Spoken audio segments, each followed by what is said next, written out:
Hey everyone, and welcome back to the channel. When most people picture travelling to Indonesia, they have visions of quiet beaches, volcanic crater lakes, or lush emerald rice terraces, which usually comes to mind. But if you really want to experience the true pulsating heartbeat, your journey really ought to start in its energetic, colossal capital of Jakarta. Nicknamed the Big Durian, much like New York's Big Apple, though a bit spicier and definitely an acquired taste.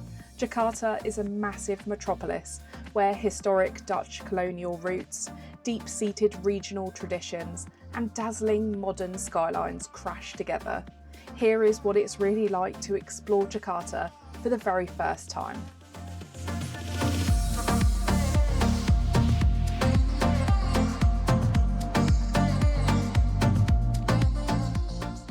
Firstly, it's all about how we got here. We decided to make the most of our trip and booked in at one of the lounges in Don Muang, Bangkok airport.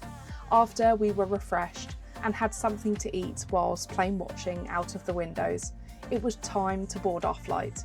We travelled into Soekarno-Hatta International Airport, which is one of the busiest and main airports in Indonesia, which serves mainly the greater area of Jakarta on the Java Islands. At first, the tropical humidity hits you, accompanied by the distant hum of a city that never seems to rest. And its traffic here is legendary, but navigating it is half of the adventure. To understand how Jakarta evolved into the giant that it is today, you should really start where it all began, in Kota Tua, the original downtown core, which was built during the 17th century Dutch colonial era, when the city went by the name of Batavia. At the centre of the Kota Tua lies the Taman Fatahillah, a broad stone plaza lined with Dutch colonial architecture. Dominating the southern edge of Fatahillah Square, this grand building is the single most recognisable image of old Batavia. Built in 1710, this stately building originally served as Batavia's Stadhuis and is more known as the City Hall. The upper floors hold thousands of items, including ornate 18th century Dutch teak furniture. The cost to visit was around 80 pence, but the wealth of knowledge and experience that you get from visiting this place is absolutely priceless. While it sits among a cluster of colonial era landmarks, the Museum of the Wayang houses the heartbeat of Indonesia's ancient storytelling traditions. Dedicated entirely to Wayang, which is traditional puppetry, it houses a staggering collection of over 6,800 artefacts, which range from paper-thin leather shadow puppets to heavy wooden figures and international dolls. Walking through the two-storey museum feels like stepping into a shadowy world of mythology, oral history, and craftsmanship. There are glass display cases that showcase thousands of puppets from across Java, Bali, Sumatra, and beyond. And if you are exploring the old colonial streets of the Kota Tua, stepping into this quiet, shadowed museum offers one of the most intimate glimpses into the living folklore of Indonesia. Walking south from the colonial centre brings you right into Glodock, recognised as one of the oldest Chinatowns in the world. The grand avenues give way to tight, fragrant alleys that are draped in bright red lanterns. There is a bustling maze where vendors line narrow walkways selling everything from exotic local tropical fruits and medicinal herbs to fresh hand-pulled noodles. The Dharma, Bhakti temple was constructed back in 1650. This is one of Jakarta's oldest Chinese temples. Walking through the courtyard, the air is thick with incense smoke, and the glow of the red lanterns light up an intricate dragon carving along the roofline. There is something so special about celebrating different cultures, and for us, this was a completely calming and beautiful experience. Heading into central Jakarta brings you right to Merdeka Square, an enormous green park that spans over a square kilometre. Right in the centre stands the Monas, the Monument Nasional, a towering 132-metre obelisk topped with a bronze flame covered in over 50 kilograms of gold foil, built to mark the country's fight for independence. It's not only an interesting spot to come visit and take some photos, but also the surrounding park is really lovely as well. If you cross over into West Jakarta, you will find Central Park Mall, which is one of the premier shopping and entertainment complexes in the entire city. Unlike traditional indoor shopping centres, this location is famous for blending high-end retail with an expansive outdoor green park, which offers a rare, airy escape. Whether you're looking to shop, grab dinner on an open-air terrace, or just take an evening stroll through the gardens, Central Park Mall offers one of the best lifestyle hubs in the entire of Jakarta.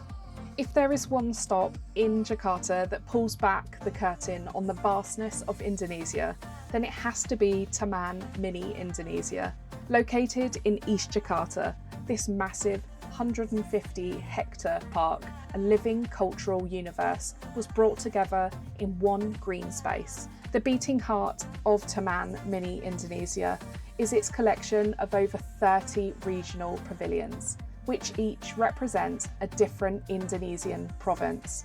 But these aren't just plastic models, they are full-scale, authentically constructed traditional houses, built by craftspeople brought in directly from those islands.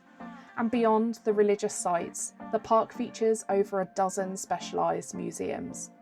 And because the park spans over 150 hectares, walking the entire site under the Jakarta sun can be absolutely exhausting. So the park solution is a green transport system with e-bikes and electric scooters, becoming the ultimate way to explore. The prices for the electric transport are fixed, straightforward and flexible, and depending on how long that you actually want to cruise around. In our experience, this was absolutely the best way forward. You can just jump in and out at your own pace and have fun along the way. If you venture slightly southwest from the Central Park Mall, you might discover the Museum Macan, which is the Museum of Modern and Contemporary Art. It sits inside the sleek AKR Tower and provides a vibrant, cutting-edge contrast to the historic colonial halls of Kota Tua. It spans roughly around 4,000 square metres, and the museum does not display a static, permanent exhibit. Instead, it maintains a consistently shifting rotation of major temporary exhibits, showcasing everything from large-scale sculpture installations and video art to avant-garde performance pieces. Whether you're an art enthusiast looking to check out international installations, or simply seeking a quiet, inspiring indoor retreat in West Jakarta, Museum Macan is an absolute must-visit. Finally, right in the heart of Jakarta and nearby the Monas Monument is the National Museum of Indonesia, which is where the true story of the Indonesian archipelago unfolds. This is done through many ancient statues, royal treasures, traditional textiles, ceremonial objects, and archaeological discoveries. It's one of Indonesia's most important and largest museums that houses collections that span from prehistoric life to the Hindu Buddhist kingdoms and the more modern stories of the city. Interestingly, the museum has a mind-blowing 190,000 cultural objects, but only part of this collection is displayed at any one time. So each visit is different and special in its own way. We found ourselves drawn to the stone sculptures, looking at the textile traditions and getting lost, in a good way, in the various different rooms. Jakarta isn't a city that hand delivers its magic on a silver platter. You have to dive in and hunt for it.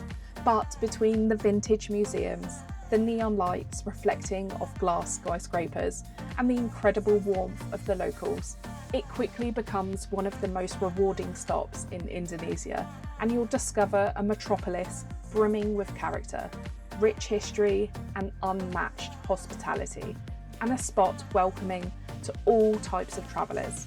So thank you for following along on this leg of the journey. If you've enjoyed the video, please be sure to hit that like button, click on the notification bell, and why not hit that subscribe button. So we'll see you in the next one. Till next time.